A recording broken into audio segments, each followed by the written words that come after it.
Hello, hello, hello, everybody. How's it going out there? Welcome to Tuesday, July 20th.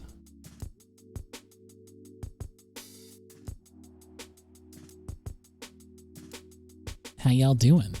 We're here at the start of the week, more or less. Vibing. Relaxing. Good to see everyone out there in Chatland. Pluto Chaotic, Leshen, Jesu, Hachi, Neon and Gizmo, Matt Miles, how's it going?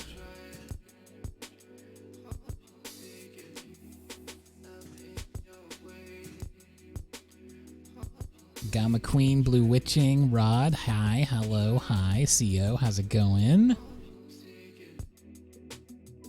So nice to see everybody.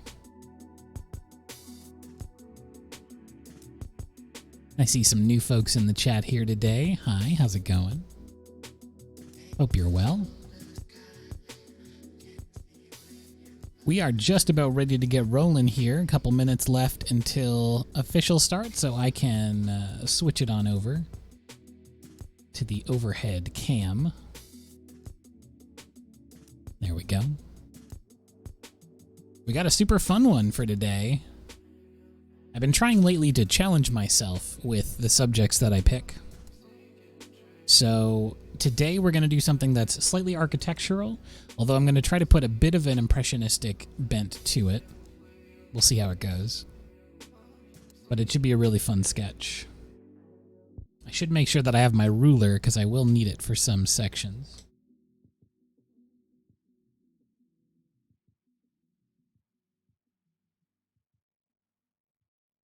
But I've been feeling inspired. Lately, I've been playing a lot, maybe too much, a lot of Minecraft.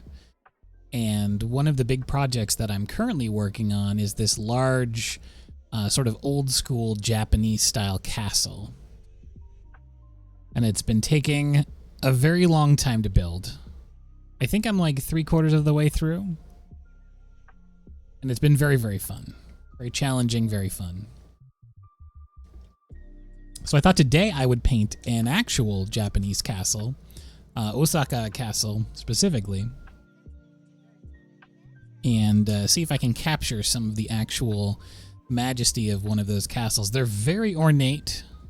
The architecture is very intricate and very geometrical. But also there's a lot of nature and beauty surrounding the castle itself. So I'm going to try to incorporate some of that into the overall design of the layout here. So the first thing I'd like to do is, just like when I draw a character into a scene, I want to just sort of figure out the space, like where the castle is going to inhabit in the picture.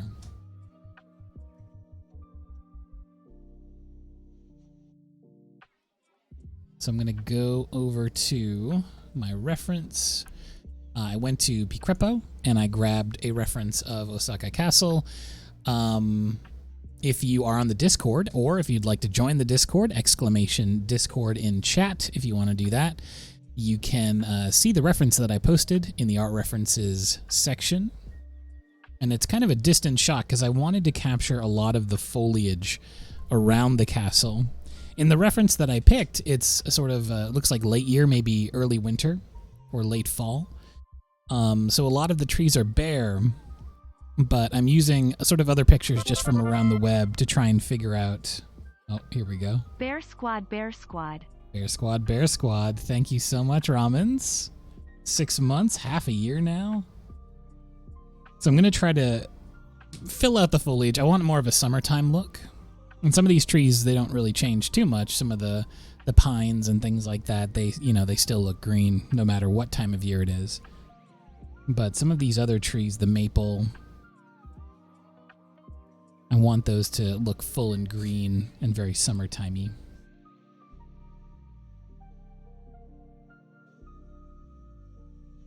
And in the reference, there's like the bridge leading up to the castle area. Sort of the walls, the outer walls of the perimeter. I'm going to leave a lot of that out. Mostly I want to capture the trees moving into the castle sort of rising up out of the natural landscape.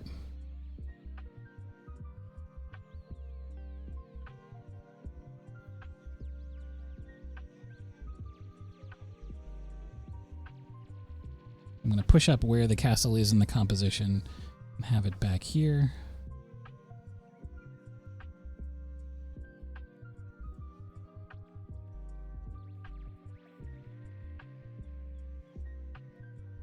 Well, thank you so much, Moody Cat. I'm so glad you could catch it live.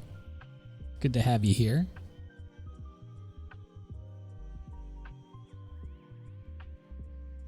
Now, just like usual, it's going to be tricky to see what I'm sketching until I actually start laying down color, just because of the way that the lighting is set up here, but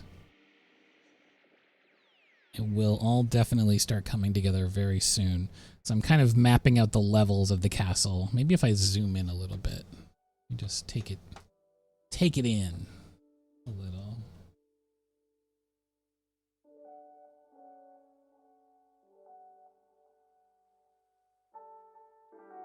Should always have my zoom button handy. I'm very slowly saving up for a new camera. I'm super excited for being able to get one, which I should be able to do a little bit later on in the year. Now we'll turn down that gain a little. There we go. So now you should be able to see more of the sketch come through. So I'm basically, like you would with a face, you'd have a circle and then do the center line for a face or a body to try and determine directional positioning. Especially if you're like torquing characters around, you want to be able to relate all of their sort of middle points as sort of an anchor for the rest of the drawing. And I'm doing that with the castle itself. I'm looking at all the facing elements. So there's 3 sort of levels to the main roof structure. And I'm just drawing a center line on all those as if each one of them is a face that I can then bring these triangular sloping elements of the roof downward and have a bit more proportion. Hello there, how's it going? Get all these little roofs. And they all roughly have the same slope. These ones go down like that, and then these ones go out like this. And of course, the great thing about using a water-soluble pencil when we're working with paint, we can wash out any lines that we don't want to keep in the final picture.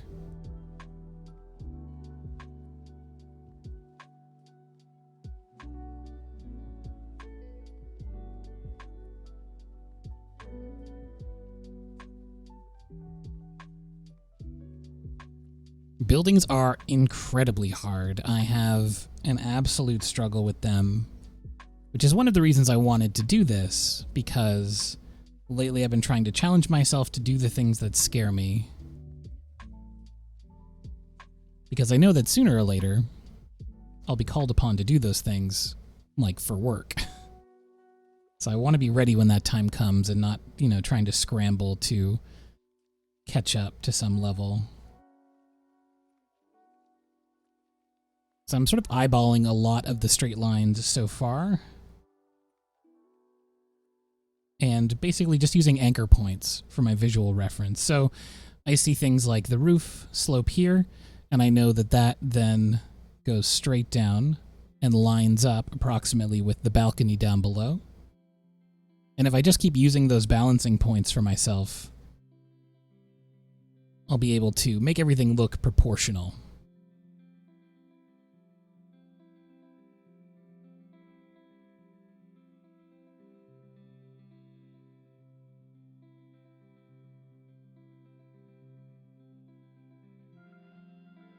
So in behind this roof, there is another roof and another roof.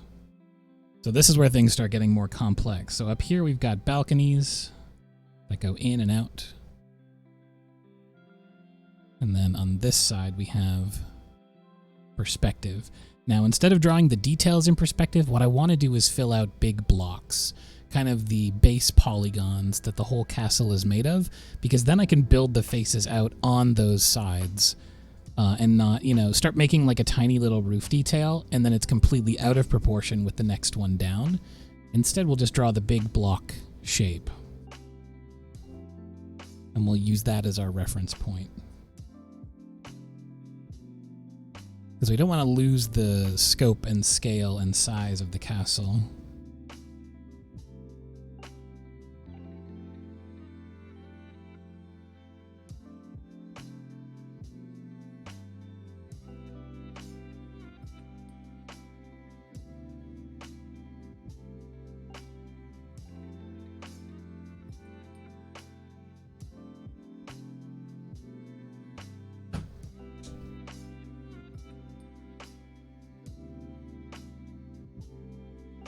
I really like the roof feature on this side, because there's a part where it kind of goes up.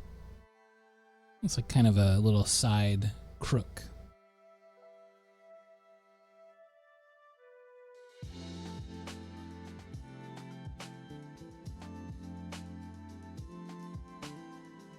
We do have a lot of new folks in the chat today. It's really nice to see. Makes me very happy. Are y'all just chatting for the first time today, or are you here for the very first time?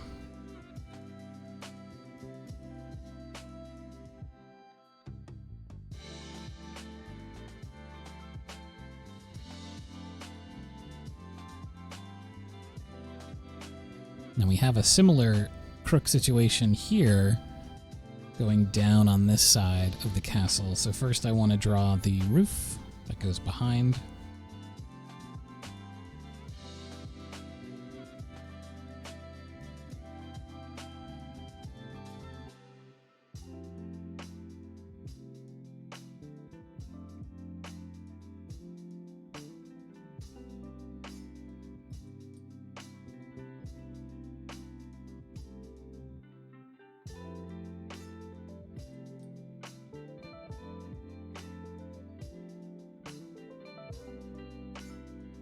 Oh, you got me up on the side monitor. It's very fun. I always like doing that with shows.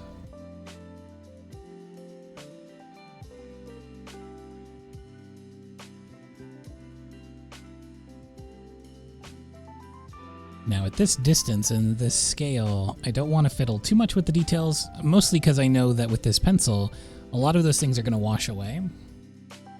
But also, for the larger composition, they're not as important as depicting the shape itself, the silhouette, where the light hits. The light is going to be striking in from this side, so this side of the castle is going to be lit up, and then this side is more of sort of an occluded shadow.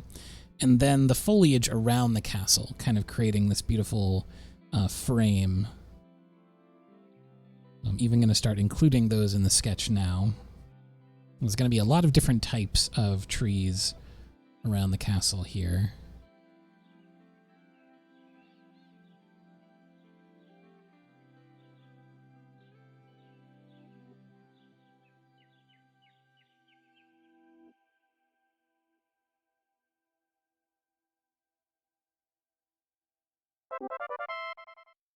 Oh, Blue Witching, thank you so much for that Prime sub. I really appreciate that very much.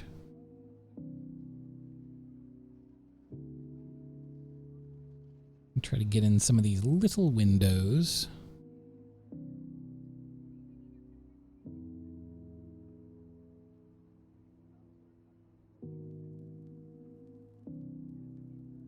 I absolutely love the color of the roof tiles for this castle. This brilliant sort of sea green.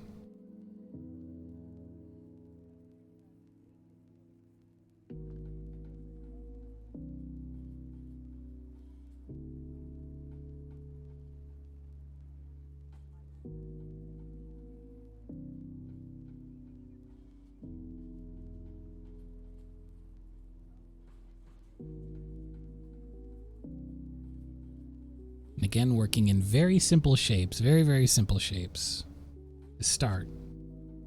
And then breaking those big shapes down into smaller ones. And that is how we'll hit our mark here. So down here we have the stone base of the castle, the foundation, which is very brightly lit over on this side. I'm not even going to sketch in that many details over here because I know that mostly it's going to be little shadow shapes to help imply what's actually there.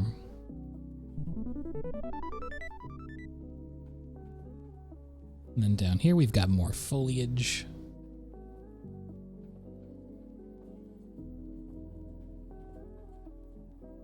This big lovely tree. I really want to focus in on this tree down here, which I'll be doing very differently than what's in the reference image. And again, for those who just joined or are new, !Discord in the chat will give you access to our Discord. And I like to put in the art references that I use on stream in there. So you can go in there and check out what I'm looking at on my monitor here. And you could paint along if you'd like, or you can just watch to see like what I change and what I don't, which can be kind of fun. So I've got another tree back here. And these are not evergreens back here, but I'm going to fill them out. I want this to feel more like summer. In the picture that I'm looking at, it's more of a winter sort of picture. So a lot of the trees are bare. It's a lot of just branches and things. I have a big green tree there.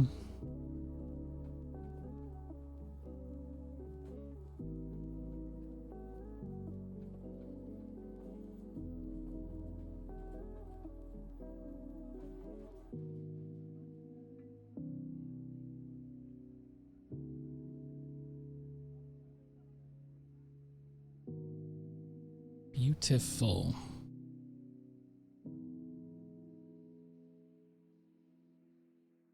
All right, so that should be enough sketching to get to what we want to get to here. So I'm going to find my palette knife.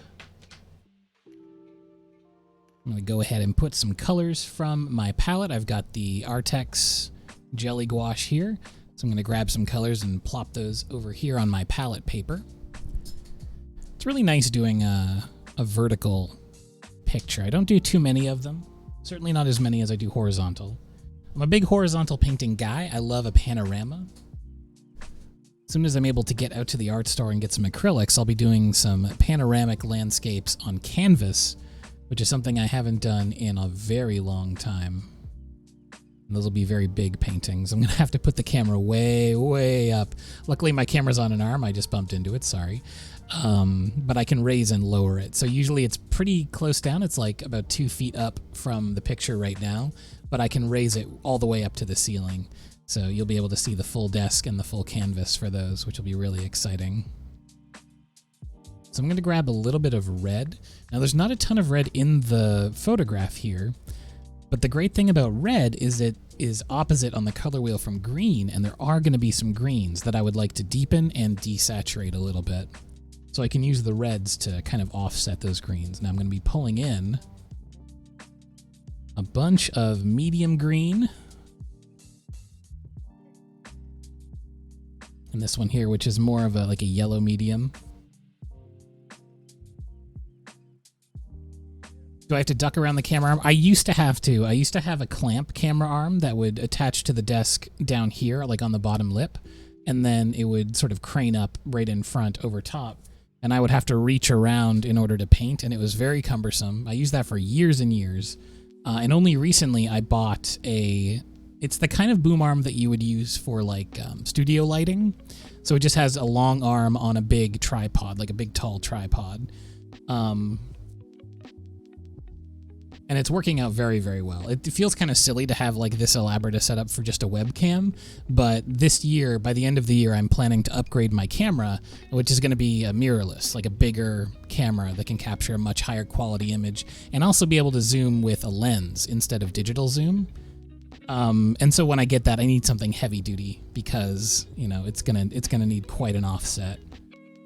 So I'm gonna grab some yellow for the tops of those trees. I want it to feel like warm sunshine.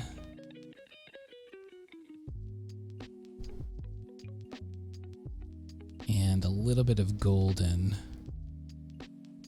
Is it hard to keep yourself from leaning too close while you're painting? Occasionally I have gotten in pretty close. I don't think you've ever been able to see my head. Let me see how far I'd have to lean in order for that to happen. You can see my microphone cord here. Let me move that out of frame. I have to lean in. So I have to lean in pretty far in order for that to happen. I have the camera in such a way where it's sort of up and a little bit like this way, and so it curves underneath and watches from slightly like above angle.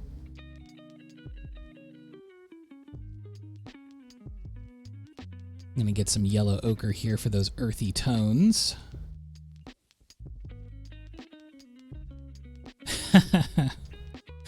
No, the head you just saw was my assistant. Don't worry about it. How am I liking the jelly gouache? Quite a bit. After using it for like a month and a half now, the conclusion I've come to is it is this is like the only thing that I would recommend to anyone who's curious about gouache, who wants to try gouache for the first time. It is leaps and bounds better than any of the starter gouache that I've seen, and it's also like 10 times less expensive. So I would highly recommend it. The quality isn't as like quite as good as the professional designer gouache, but like that stuff's really, really expensive. The stuff that I normally use for commissions or like professional work. But that's not what a beginner should be using anyway. So yeah, after using it for a while now, I would highly recommend to anyone who's curious about gouache. The consistency's great. You get a ton of it, like a ridiculous amount for the price. I'm gonna get some blue here for the sky.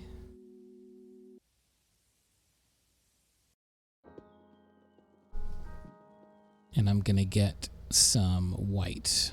I'd say the major disadvantage to the jelly gouache is the travelability. The case is very heavy. I wouldn't do plein air with this package unless I was doing plein air directly outside of my house. In which case, yeah, absolutely. But usually when I do plein air, I go on like a bit of a hike and I walk out pretty far. And I like to carry a light bag for that. I like to have just a few tubes of gouache and, you know, my sketchbook and a little thing of palette paper. and a container for my water, which usually doubles up as my actual water bottle. I just make sure not to drink the whole thing. Gouache is closer to watercolor, but it has some acrylic-like properties in terms of you can use it pretty opaquely if you want to, but I would definitely not use it in the same amounts, unless you're a millionaire, that you do with acrylic, because you can apply it very thickly over top of your painting. But if you do that, you're going to run through a lot of the product. They also make acrylic gouache, which does have acrylic in the gouache. There we go.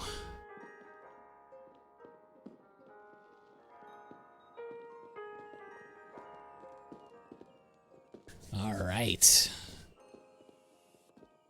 Oh, the colors mix very beautifully with this, as you'll see once I actually get rolling here. So I'm going to make sure that my brush is well primed with water. And I'm even going to put a little bit of water down here on the palette just to have some in a reservoir. And then I'm going to tilt my canvas up. This is why I tape it to a particle board, so that I can tilt it up when I'm painting the sky, so it'll run down a little bit. In the reference, it's a clear blue sky. I want to maybe offset that with some clouds just to enhance the contrast. So I'm going to go in with some blue and some white.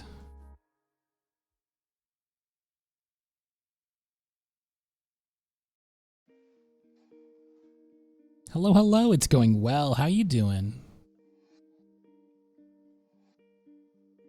Okay, so I've got my color mixed.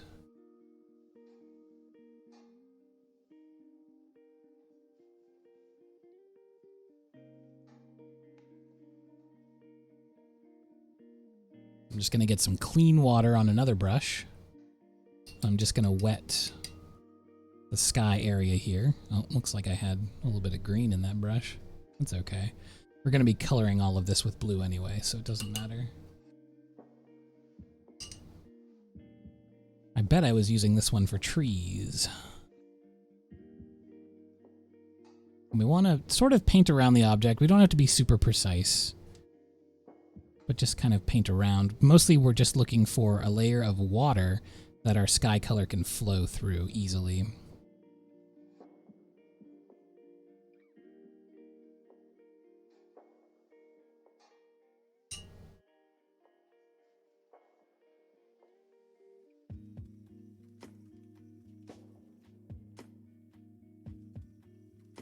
Okay, and then once that surface is wet, we'll just go in with some paint. Now I know that I want this side to be lit, so I'm going to go over here and just get some cloud shapes around the dark side of the castle. And then make sure that I have some nice dark blue on the light side of the castle. This will help create a contrast.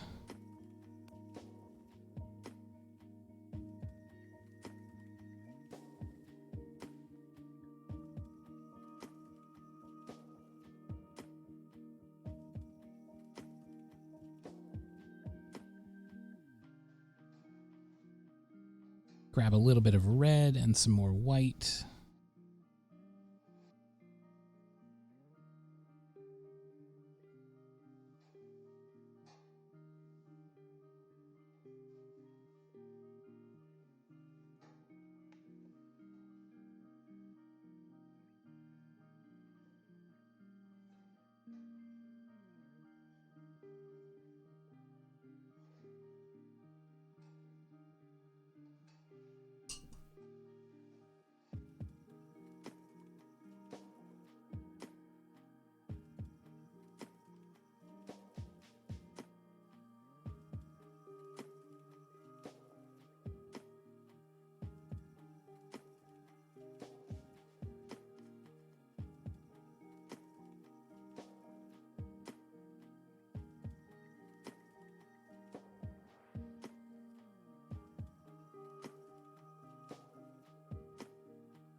Okay, so now I've got sort of a big fluffy cloud in behind the castle. That'll help create a better sense of the lighting once I start going in here and laying down some of those colors. Now I want to also start working on the foliage down around, just make sort of a gradient with some different colors. So I'm going to start with some bright yellow greens for the top. Desaturate them with the purple that we already had on the palette. It's a good place to use opposites on the color wheel.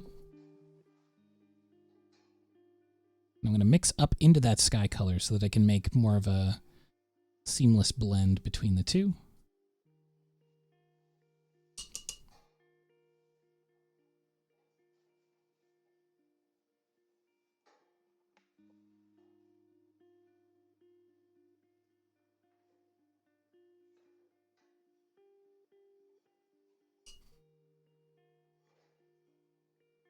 Now I'm going to switch over to the calligraphy brush, which I'll be using for most of this.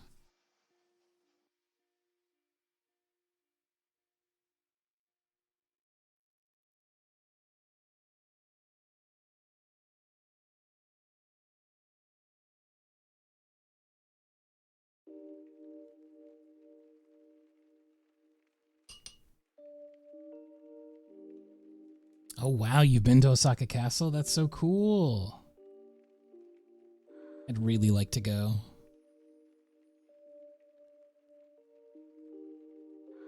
One of the top things on my list once travel is safe again is going to Japan.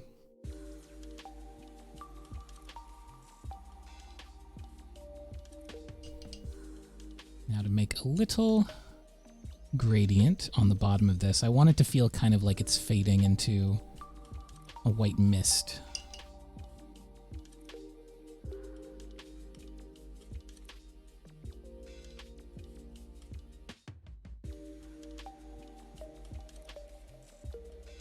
There's so many lovely places around the world I'd like to go and paint in.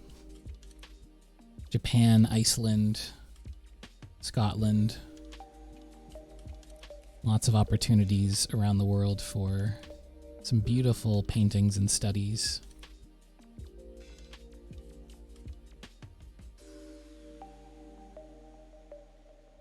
Now I want to fan out the brush a little bit. You can squeeze the belly of the brush. That's what this part down below the very tip is called. And you can make sort of little branching bristles.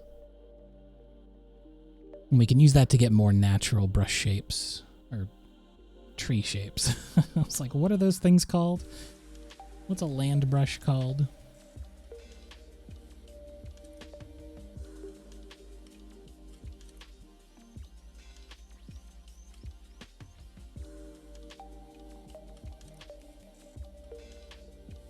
If you mix a dark brown with a blue, you get a very, very rich, deep color. I can use then to shade in some of these spots. Lately I've been trying, those of you who've seen the last couple of streams will know, that I've been trying to paint with my gouache a little bit more like watercolor. And it's been a very fun challenge because I'm not used to doing it that way. Layering and like waiting till a section is dry and then going back in and adding more layers. But it's very satisfying. And it's something that I always kind of thought, well, it's a bit too challenging. But again, I'm trying to push myself this year. And these streams are a great opportunity to just dive in and do it and also have some fun.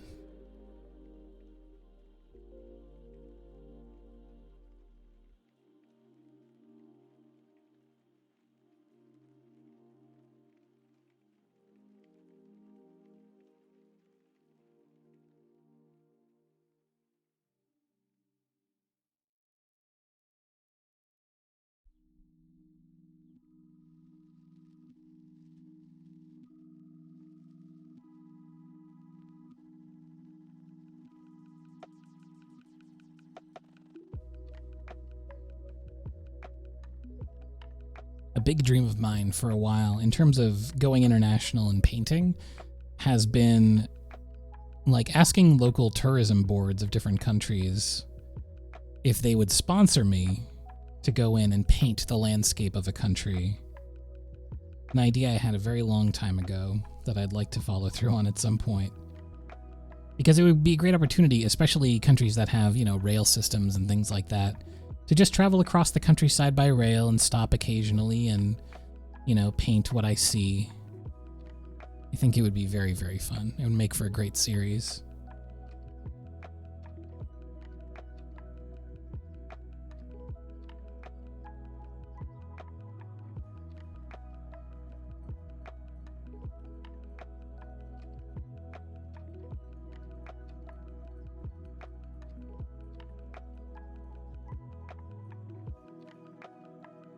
Because there are a lot of, vloggers and stuff who I know have deals with tourism boards. There's quite a few in Japan. They'll travel to a place and show you the sights of a particular city. And I think that is very fun. Because I would love to do that. Also get the life experience of going somewhere and trying some new stuff out, in addition to just showing the world how beautiful a place is. Now I want to make the brush pretty dry when I do this coloring here. So I want some more red. And the drier the brush is, the more the bristles will separate individually and not be held together by water.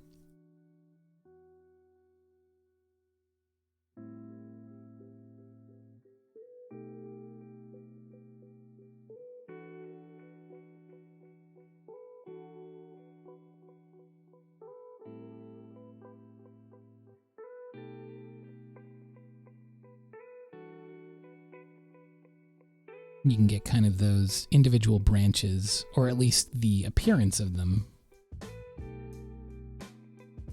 pretty easily this way with just a few brush strokes.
Just making some impressionistic strokes at the bottom, trying to capture a sort of directional sense of the light that I can build up into the tree line.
Well, thanks for stopping by, Sapphire.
Oh yeah, it was so fun being on Loading Ready Run yesterday.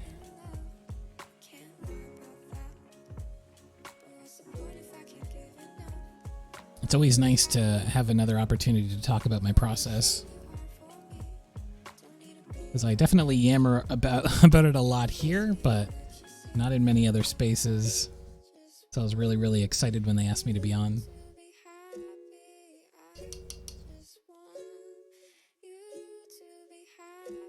I'd like to go on again in the future sometime and talk about painting.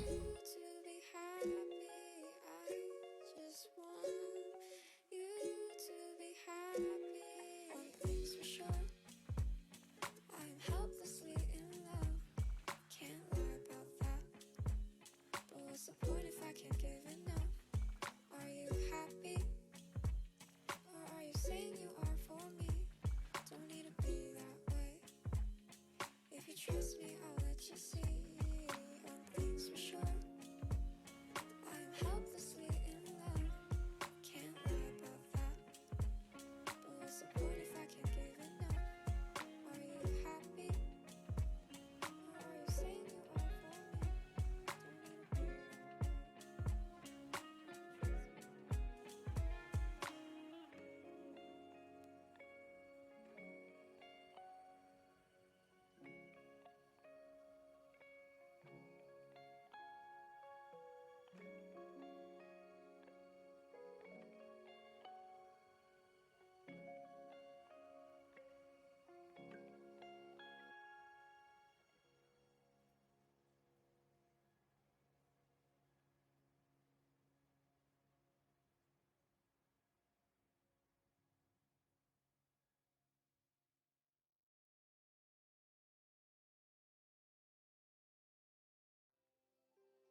So all the strokes I'm choosing are away from the light, directional, sort of creating that overall sense of movement of the light through the picture.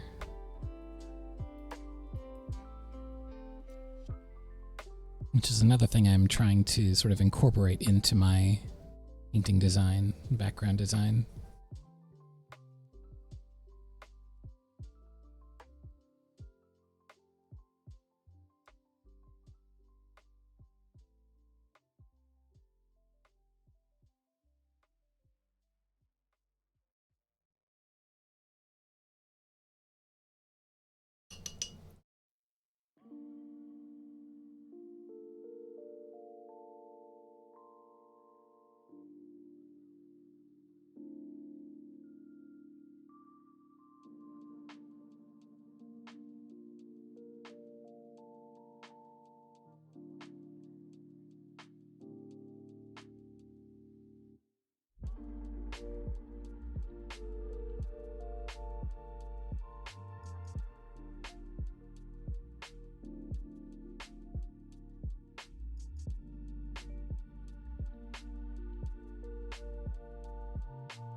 All right, don't think I can put it off any longer. I'm going to start working on the castle now. So when it comes to the castle, we've got big areas of color, big shadows, big light spots, and I kind of want to separate them out into sections, just like when I was sketching the castle initially, and then work in smaller and smaller areas, and in that way, hopefully, we can keep on track for what is very complex. So I'm going to go in with shadow color first, because that is the most basic thing. I'm going to use some of this green water here because there's reflected light from all of the trees down below.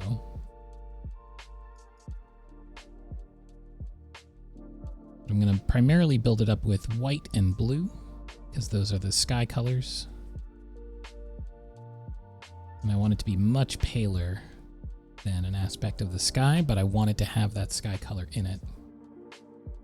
Also remember that when you're working with gouache, putting down a light tone, or what you think is a light tone, it will dry darker, just like a dark tone will dry lighter. So you have to keep that in mind as you go. You have to kind of think one step ahead of the paint that you're using.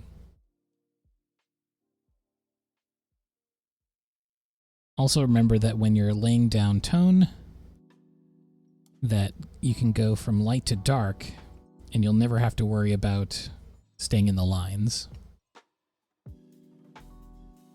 Because as long as what you're putting on top is darker, it will overwrite the things below it.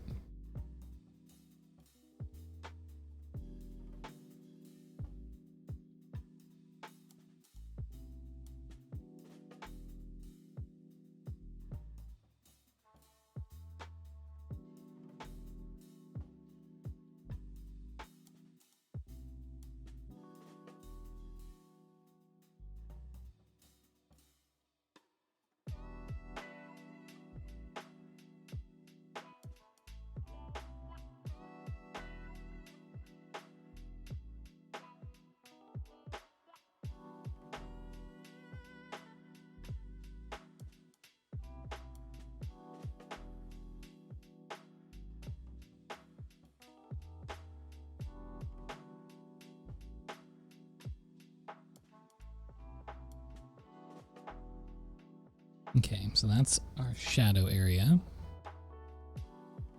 Make sure it's nice and locked off at the edges.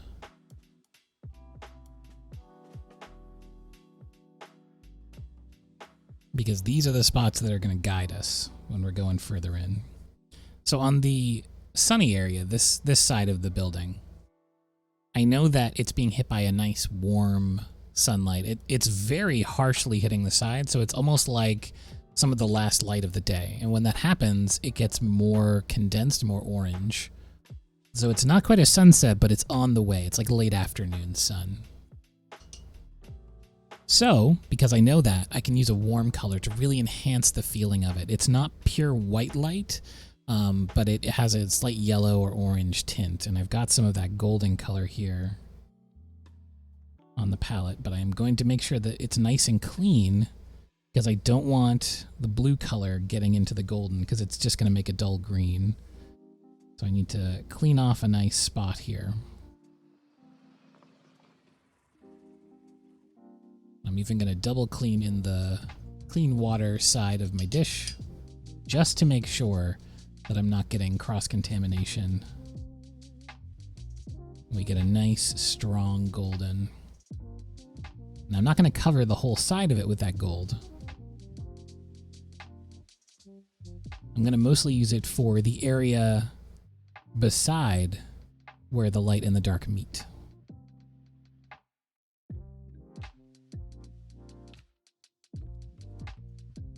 We're going for drama, you know?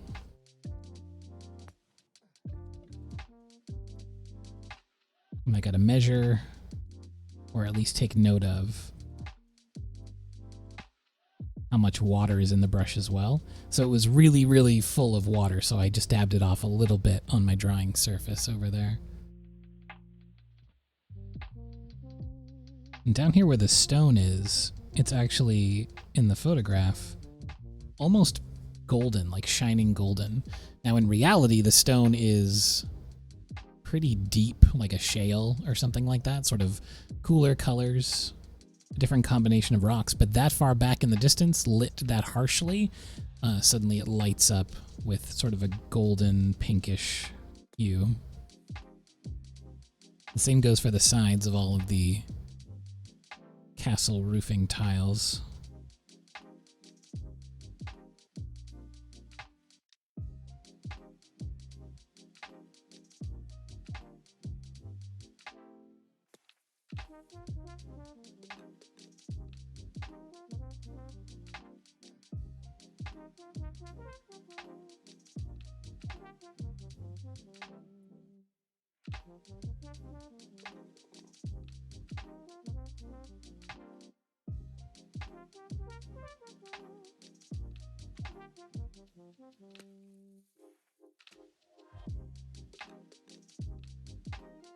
And some of these embellishments and things, the bright golden gilded objects that adorn the castle, the roof specifically, I can dot those in now since I've got that gold on my brush, and it will sink in a little bit into that shadow color.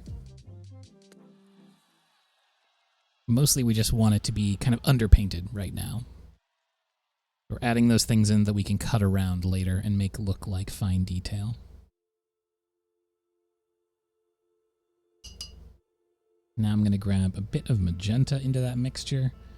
Make sure there's plenty of white.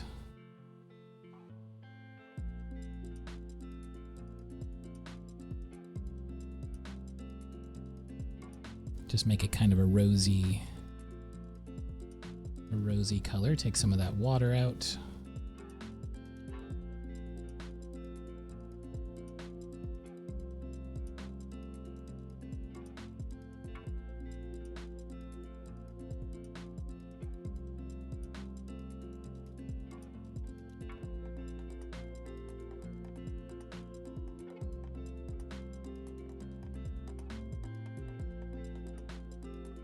There's going to be very harsh shadows, in addition to the roof color, which is also pretty dark, even when it's not harshly lit. It's kind of a deep sea foam.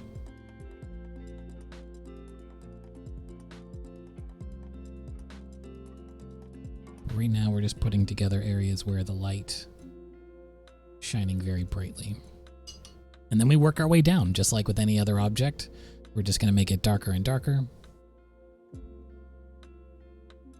Now, you know what I didn't do? We've been going for an hour now, and I totally forgot to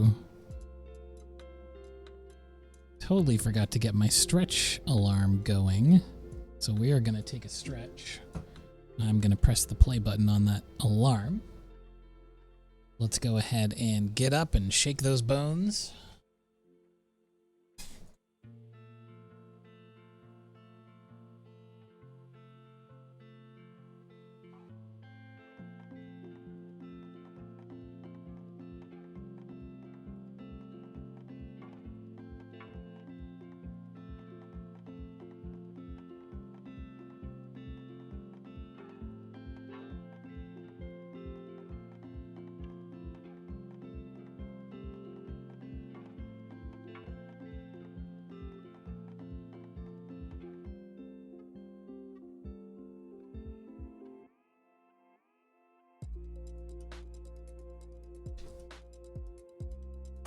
All right.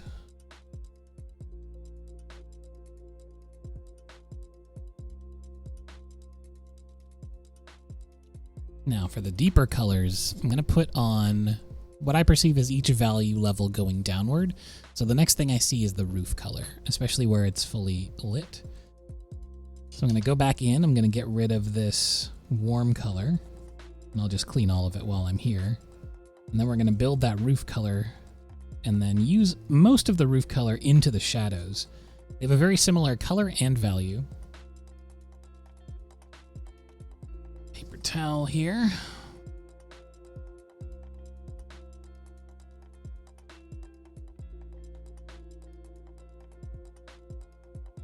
Beautiful.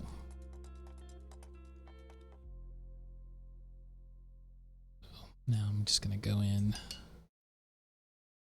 make sure I don't have too much water on the brush. And we're going to build that roof tile color, which is a little green, a little blue, and a little white.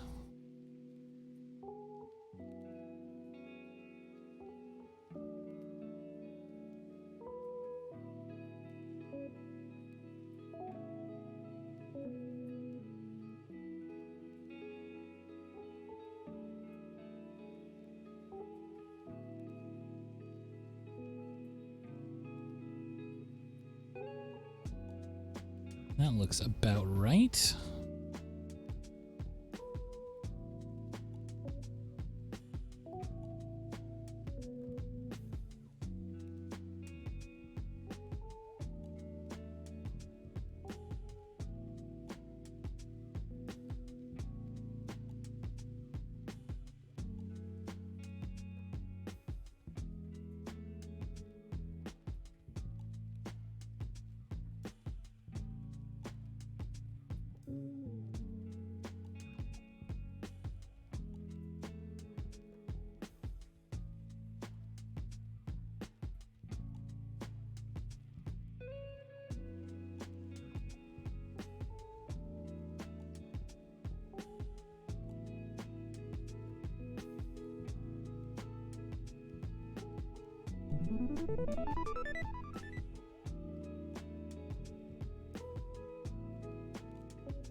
Alright, so now we have the lightest possible color of the roof.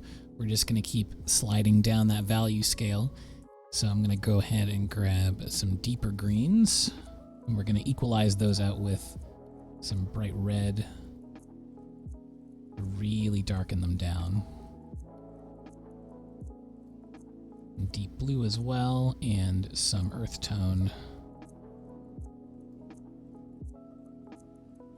But I want to make sure that the green color kind of stays on top of the pile, even though it's a mixture of a lot of different things.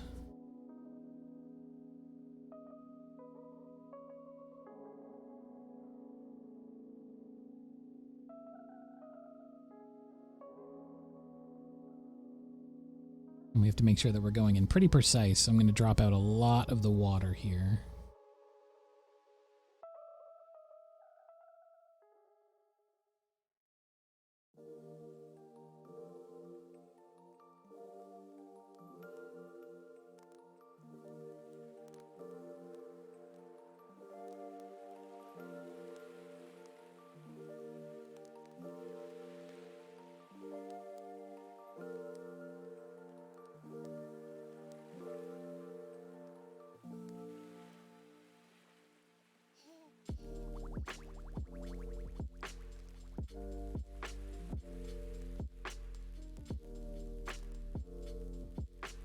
So now we're going to be building in those deeper shadows that'll kind of help push the three-dimensionality of the object forward.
I'm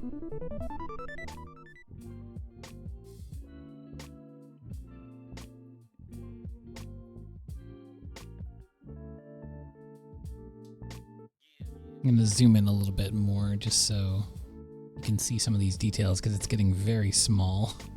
I already paint very small, like just base default, but I'm going in really tight with some of these details.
Before I do those dark colors, I'm going to go in and paint some of those trees that are in front of the castle lower area.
Thank you so much.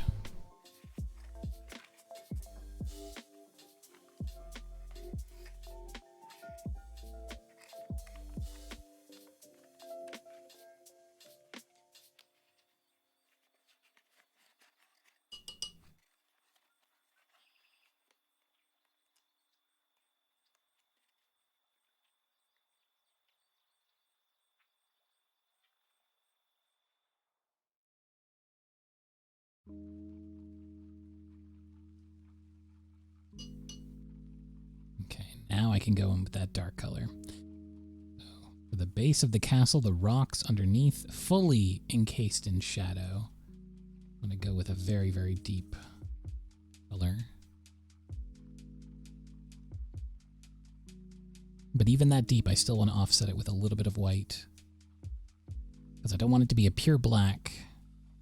And I want it to have a little bit of that atmospheric perspective.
I am indeed using the jelly gouache paints. Got them right here. Really enjoying them.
Hello. Hello, oranges. How you doing? Thank you so much for 6 months.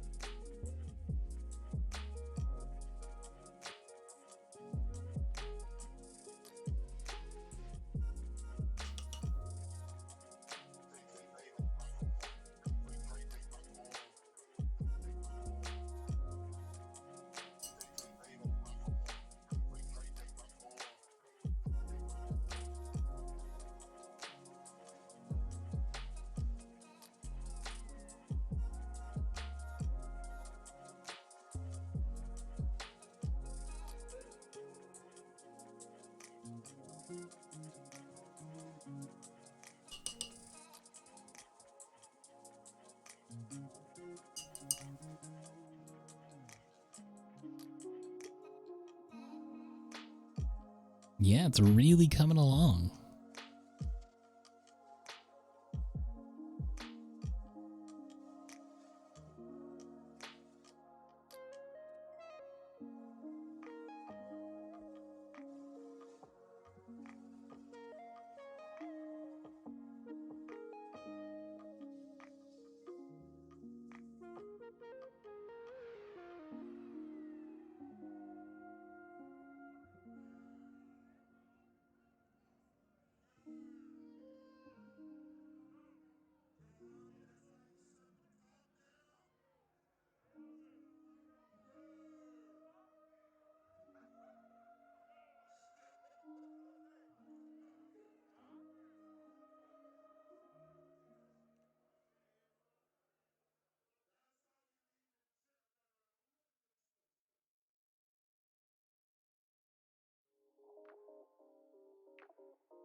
Oop, time for a stretch break.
Hey, Lion. Glad you're having a good time.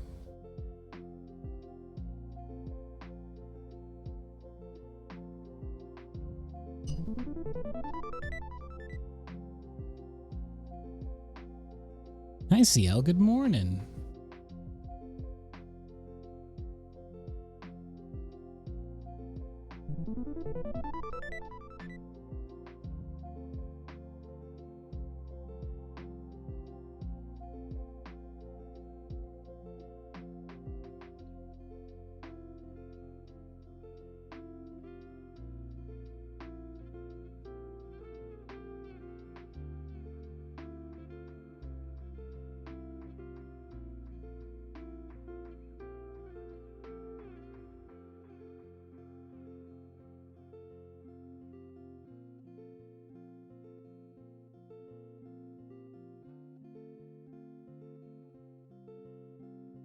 Thank you.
Oh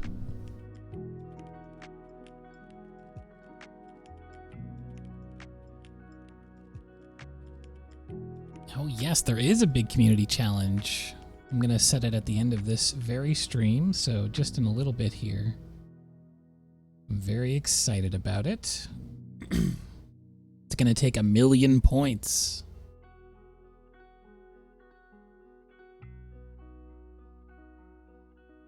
Well, see you later, Redbird.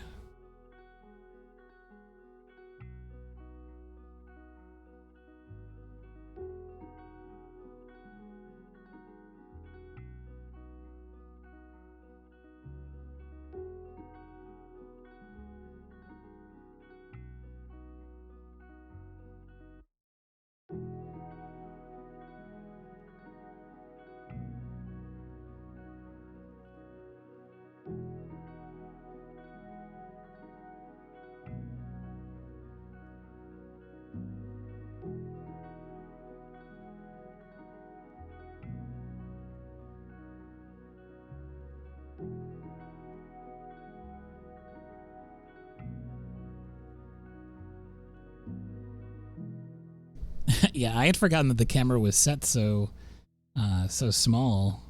As you can see, I work very small. Like, this is the size of my brush, is basically the height of the picture.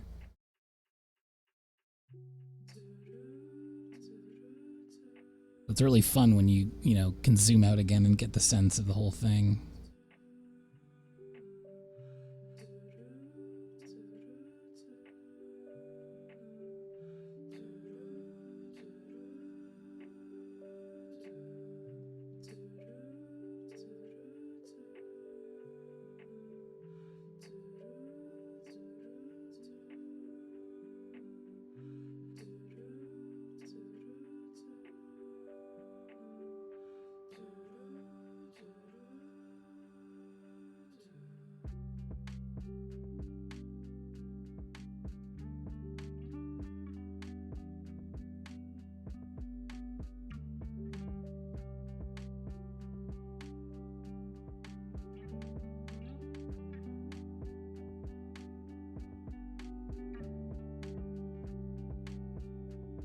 So I'm using very, very little water at this point.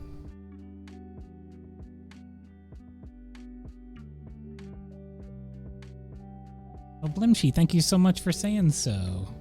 And thanks for stopping by.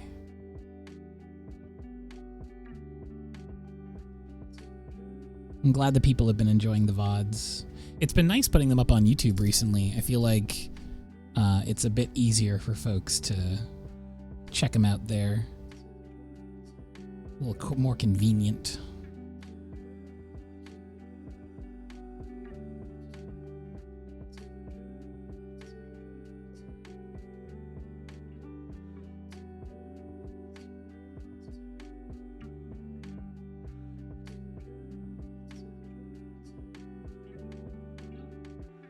Indeed, indeed. YouTube.com/EiffelArt. I don't have a standalone command. I think it's on socials. Try !socials for that.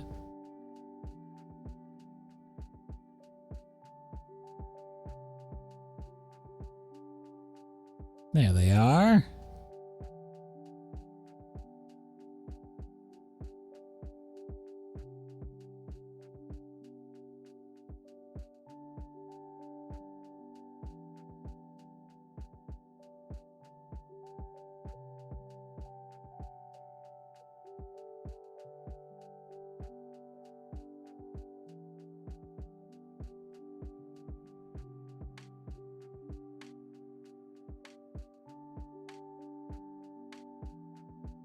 Yeah, I think after I get the next few uploaded, I'm gonna start a playlist so you can just have them all run concurrently, which will be ridiculous eventually because it'll be, I don't know, hundreds of hours long.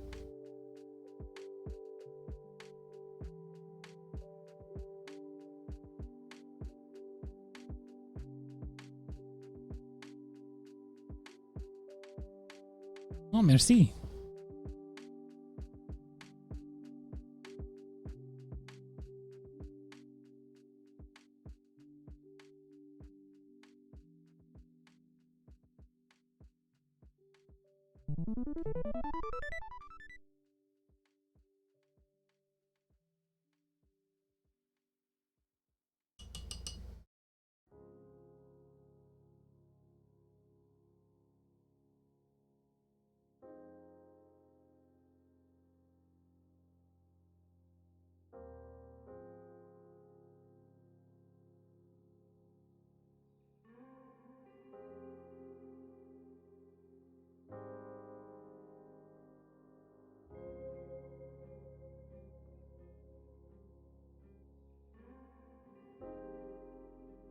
So I'm creating more of a sense of the light shining in by just enhancing some of these foreground trees. They're going to help to sell the effect of just some light grazing the tops.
And as we pull in here to the end of today's stream, I would like to say thank you so much, everyone, for coming and joining me today. Thank you for everyone who subscribed and followed. A lot of first-timers here in the chat today. It was really nice to see. Warms my heart. Yeah, thank you so much to everyone who supports me on this little artistic journey I'm on. I have an absolute blast making these things, and I would like to continue to do so for a very long time.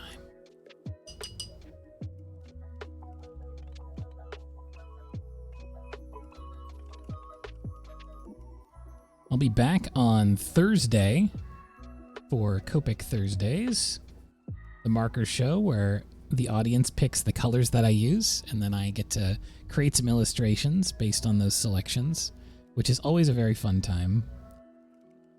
And then we'll be doing some more painting on Saturday, which I'm also really looking forward to. Before I stop the stream today, I will be setting up the new community challenge so people can donate channel points and we can work toward a big fun goal. And the goal this time is going to be very exciting. The reason I'm setting it at 1 million channel points is because it's going to be a hard challenge to do, which is I will be doing a full stream, complete, beginning to end, with multiple different tools and multiple mediums with my non-dominant hand. So I'll be using my right hand. I'm left-handed, as you can tell from this painting I made.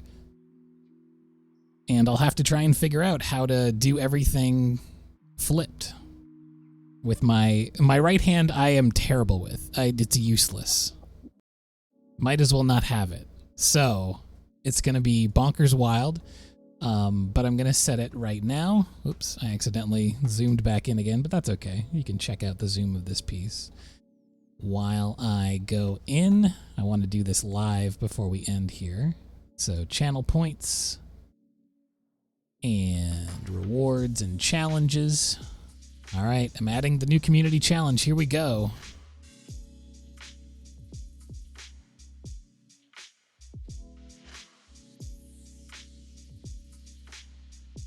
Non-dominant hand art stream. I will do an entire stream with many art mediums using only my non-dominant hand. Oh no. Yeah, I'll have to flip the PNG tuber to the other side of the thing. That'll be easy enough to do, to make it look like they're drawing with the right hand. So the goal amount is going to be 1 million. The last one we hit was 500,000, which is 500,000. And it was done very handily. We had like a week and a half left in the challenge to go.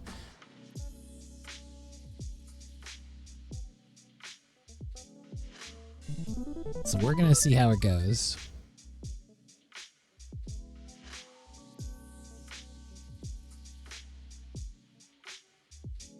Oh, maybe I shouldn't make it 1 million, because you can only do it for 30 days max. Do you think you could make 1 million in 30 days? Maybe we'll do 750K. I didn't realize you could only make it 30 days long. Because I know you can raise more than 500,000. I've seen it. So I'm going to set it to 750K. That should be plenty challenging. And then I will set a little icon for it. I don't have anything specific to this type of thing, but this is the one I'm going to use.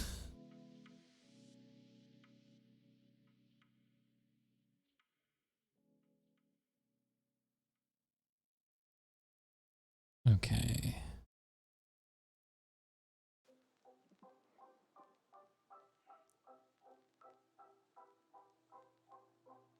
Should be good to go. Oh wait, it wants me to make little icons here for it. I want to use my Eiffel Angie emote for this challenge. So I'm going to very quickly make a, what does it need? 56 and 28 pixel version.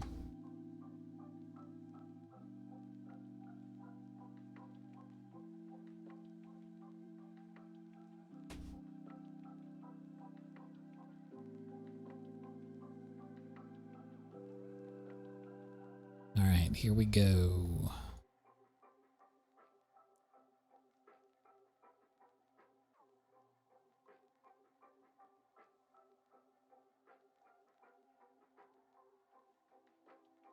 It's a shame they don't have a thing that automatically resizes. Nowadays in Twitch, if you put in an icon, it will automatically resize it for you. But for the community challenges, they haven't quite figured out the tech, I guess, on the back end for that, so.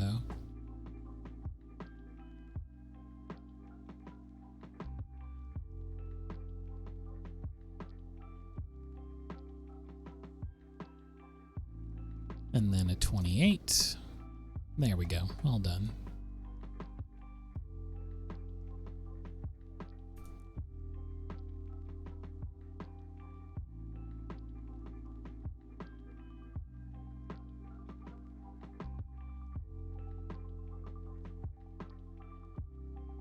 All right, I'm creating it.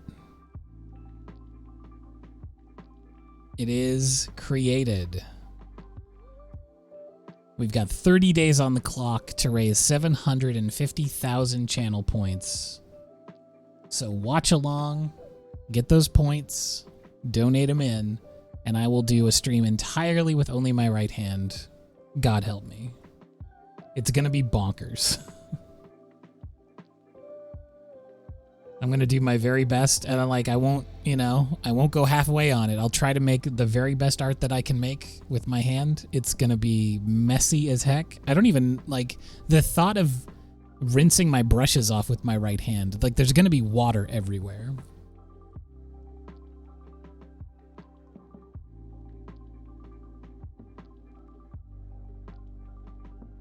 All right, there it goes. It just loaded in. Community challenge started.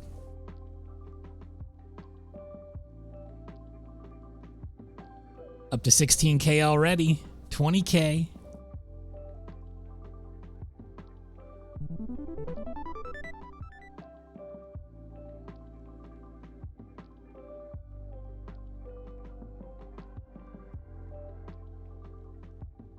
I love to see it. All right. Well, that's going to do it for me today. Thank you so much, everyone, for coming along.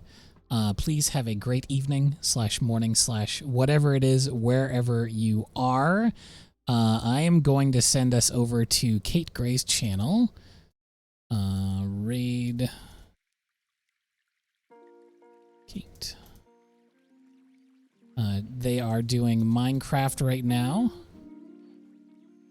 which is very, very fun. Oh, the tape peel, of course. Of course I'll let you see the tape peel.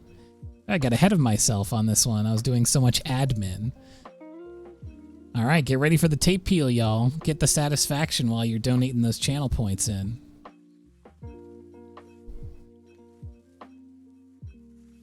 All right, here we go. Gonna go corner to corner. Get that satisfaction. Ooh, I think this is gonna be an extra clean one, because I didn't use a ton of water up front. Oh yeah. Oh yeah. I also at one point lifted the tape up and re-taped it. So the tape is extra sticky today. And the final piece, look at that clean line. Look at that. Pretty as a picture, you might say. Let me take it away from the background here and sign it. This will be going up in the store, of course, as always. It is, yes, it's Osaka Castle. A very, very beautiful castle. Wow, today's the 20th already. Where does the time go?